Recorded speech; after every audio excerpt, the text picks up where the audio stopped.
All right, we've made it to 21. Here we go. Oh, no, no, my love, oh, yes, I do, my love. Made music studio. Made music studio. Number 21.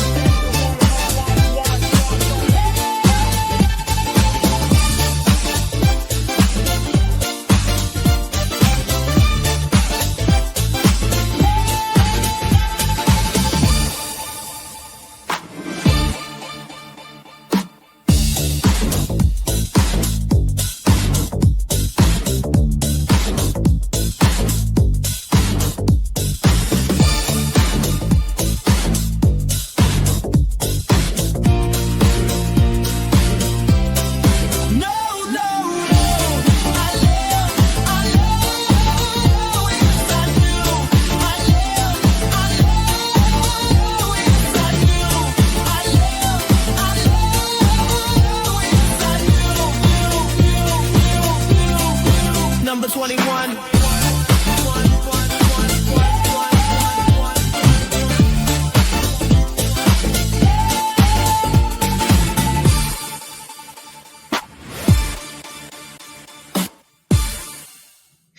Little sting at the end. I made that. I purposefully made that a minute and a half so I could breathe for a second. Fair enough, too. You've been going nonstop. Well, I mean, that was like, it's like a little break, you know, a little bit of a break. Here's what's so funny about y'all is, first of all, congratulations. Thank you very much. Thank you for having me. Welcome to the mix here. And I don't mean that as a pun. But somebody, I forget who it was. Somebody reached out. I'm like, do you know who made music studios? I said, yeah, of course I do. So I had a chance to meet you all when I worked for Stillwell Partners during their advertising week events. So you've participated in that in the past. Yeah. And then paths recrossed when I was at the Drum, paths again recrossed when I was at Adweek. And so here we are. Here we are. Well, thank you. Thank you. It's great to see you again. Yeah, I mean, it's been an entertaining show so far. This is the benefit of being number 21, is that I've got to watch the entire. I've been able to hear from everyone, and I won't ask you where the music's coming from. I think we'll keep that. We'll keep that on the deal. No, I know, and I do understand the irony of it. No, I'll tell you, I use Suno. Yeah. There you go. There you go. What did you plug in for our one? It was like some sort of Heavy D meets the Backstreet Boys. It was more. Oh, you know what the prompt was? Soul to Soul, because I went to uni at UCL in 1990, and that was when that was all jumping off. So yeah, I lived in Northwest London. So two things. Number one, lovely place to live. Secondly, I inherited the affliction of becoming an Arsenal supporter. So I know, right? I know. But give us some background on the studio, because you have been around much longer than just a minute. Yeah. So hit us with the background. Yeah. I mean, look, I thought it was interesting. Will from Sailor popping up before, he said something which really resonated, which was, all brands need to be entertainment brands these days. And we were actually born from entertainment. We came from that industry. So film scores, TV themes, network identities, and the like. And I think that's what sets us apart, and that we really do consider everybody to be audiences, right? Everybody has a choice. Mm-hmm. So every brand wants to make fandoms, and entertainment does that so well. So I think we've still got a lot of that in our DNA still, keeping a lot of soul in what we do. But we pivoted, I want to say probably 14 years ago, before my time. And AT&T was one of our first big clients. In many ways, Made Music was the house that AT&T built, because they just took us in so many different directions, and we learned so many touch points, and they got such huge results. They're still using the work and evolving the work today. But that's what we do. So, it's a funny one to be up for this Weirdos I love the title, the Weirdos, Thank Misfits and Underdogs, and we were scratching our heads. We were probably all three. I'm not sure what we put ourselves down No, for that's the officially. thing, right? It's just, and again, it's not meant this is not meant to be pejorative in any sense. It's fun. We just mean this to be fun. And the one thing I want to point out, like, listen, obviously I've been having a lot of fun using this AI music platform, but I will tell you this. If I were doing this I mean, this is a real project, but if this were a long-term project, I would not be using that. I might use it as a way to frame something, but I'm coming to Made Music because you do need that extra crap. It's the same thing with voiceover. You can tell when it's not 100% real. So and the nuance of it is really, really important, because the nuance, especially in music for a brand, is vital. It's never, ever, ever a throwaway. And that demands time, that demands care, that demands effort. Again, fun platforms to play around with. But if you're going to be serious, you're going to places like Made Music Studio. Yeah, thank you very much. That's really nice to say. Now, you have this thing called a Sonic Soul session. Talk about that. Well, yeah, I mean, look, a Sonic Soul session is just part of our process. I mean, what you're saying in terms of, like, you don't want to take a risk with your sonic identity. There's a lot of process, a lot of rigor to what we do. It's not just about creating some sounds that might sound good, or even things that might just work for a campaign. I think that where we shine, I suppose, is that we're creating brand assets.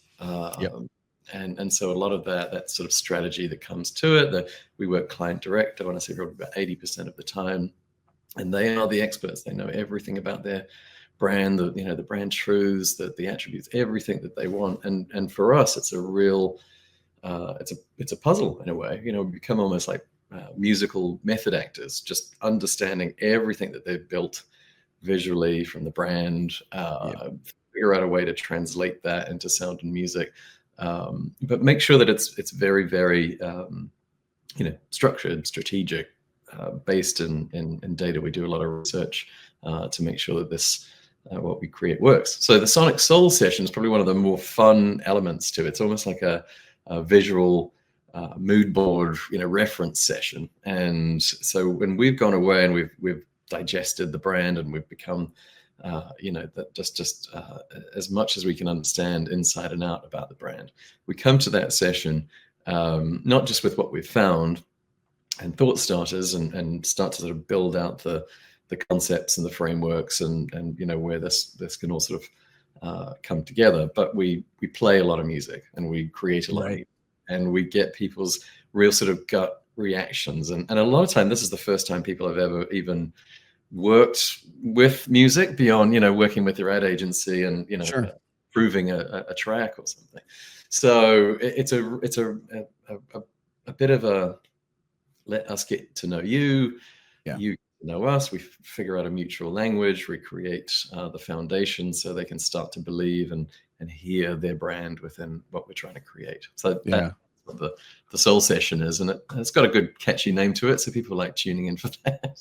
Right. And I will say, just as an FYI, Ronnie Scott's one of my favorite artists, Natalie Williams, does a soul session thing at Ronnie Scott's. There you go. I think it's called Soul Session or something like that. Oh my goodness, I might have pinched that. That would be unintentional. I mean, no, I know it's Ronnie okay. Scott's very well, but and Natalie Williams was one. I'm trying to remember the stretch of the years. So my favorite band is a collective called Incognito.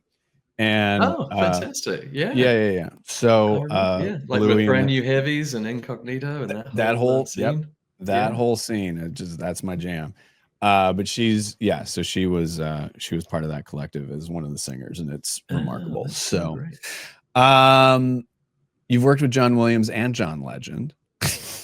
Well, talk a little bit about the not Andre 3000. Sadly, I heard you saying you're a big fan. Oh my, he's the best. He's ice cold. Best. Oh God, so good. The last year that I worked on Advertising Week, we had the closing concert. Shout out to Matt, Lance, and the whole crew. It was Outkast's like farewell tour, and I just sat there. I was just soaking it in, transfixed. was incredible. Oh, But they're both great I artists. And used Big Boy's son went to University of Oregon to play football, so you know it's not too far. Yeah, from us. I used to work for MTV back in the day, and it was when Oh my god. yeah, it was a lot of fun. We got to hang with them a lot Oh, when they started doing the you know their separate work on 2 different Right. albums and everything. It was super exciting. Andre was just the best. I know. But so I have not worked with, just full transparency, I've You not haven't worked with John Williams Legend or or John John Legend. Legend. It's My maybe founder. listen, it's pithy. It's from your entry. Yeah, no, I mean, my founder Joel Beckerman has. I mean, I Right. don't want to misspeak, but no, I think that, and it's not that we just work with people with the first name John, but I think that absolutely that's a big part of who we are. Is that's the whole entertainment connection. We're still very connected to that. We still do a lot of entertainment clients. We work with HBO, ESPN. We just created the new app sound for ESPN. We do NBA on ESPN. But no, I mean, I think that the range of clients we work with, that really dictates who we bring in. And everybody's looking for something different. We try to try and find everybody's inevitable sound. We say, because again, like, you could create something, and we often give an example. There are about 15 brands in the marketplace at the moment, and they're all using a doorbell for their sonic identity. Whoa. There's not. Wait, what? Am I not all paying use attention? You will, if you listen, you will definitely pick up on them, and they're very, very disparate. I mean, obviously, ones like delivery companies and things like that. Sure. But Honda does it.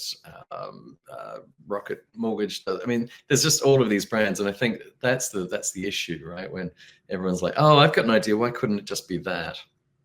And you haven't done the due diligence. We haven't sort of thought of, right, is this a sound that only we could own? Is this a sound that could only be us, that somebody couldn't just copy or riff on?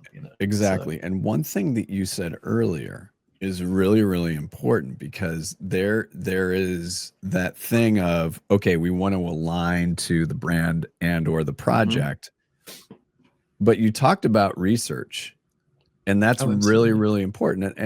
And again, I think that people underestimate the importance of that nuance. It's not simply a sound.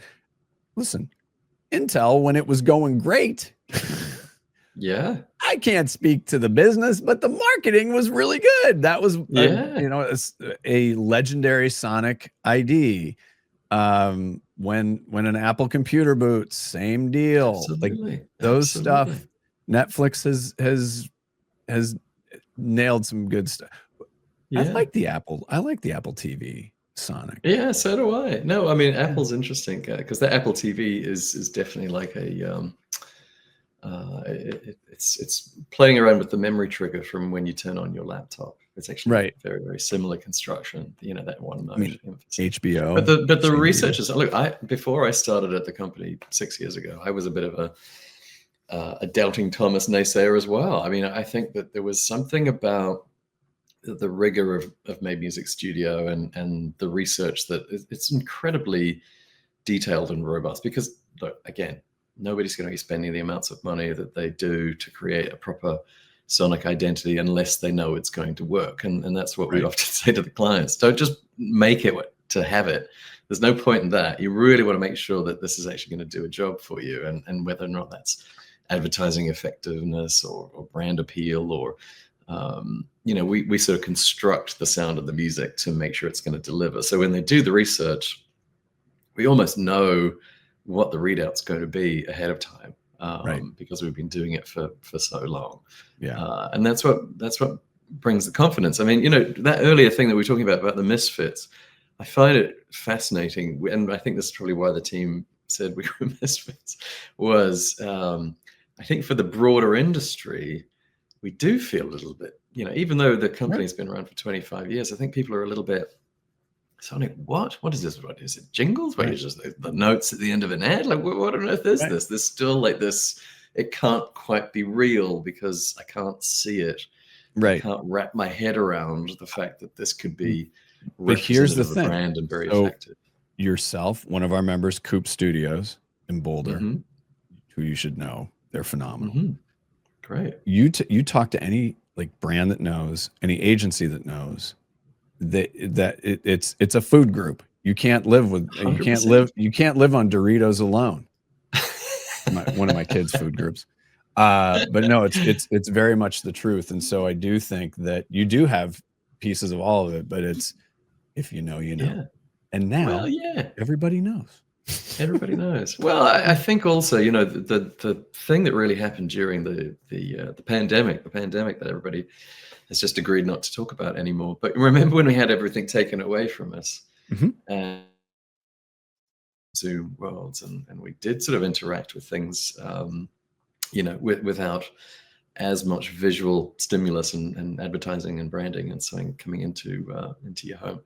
And I think at that moment, a lot of brands really clicked on the fact that we've got to use as many sensors as possible. Like multi-sensory branding is really been the thing that's picked up in the last 3 to 4 years. Right. And it's all boats rise with the time. So, you know, Tide, we work with, you know, visual, you know, branding experts, and we always make sure that it's like a dance partner, right? The sonic and the visual working together. Yeah, I like that. That's a good. It's so much more impactful. And it's fun. You know, we love working with other disciplines in our world. Yeah.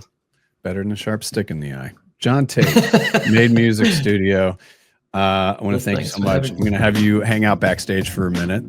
This isn't a Zoom call, so hang out. But congratulations. Hey, thanks so much. It's really great to be recognized, and really love you all and everything you do. Right on. Hang tight. I'll be right with you.